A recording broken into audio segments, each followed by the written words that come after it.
دي سكة الغدر مليانة وجع، ناس حوالينا بوشين ملهمش رجع.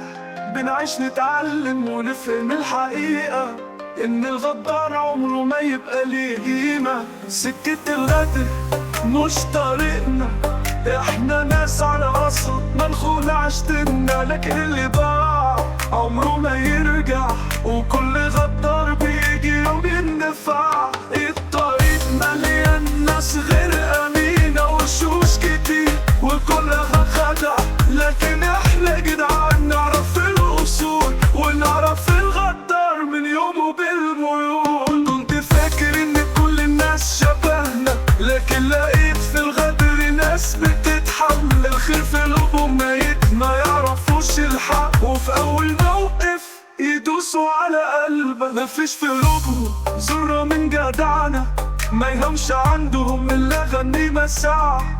لكن احنا أقوى ونمشي بثقة إن الغدار فينا عمره ما يكسب الباع. سكة الغدر ماشية على ناس كتير، لكن احنا في طريقنا والنية خير.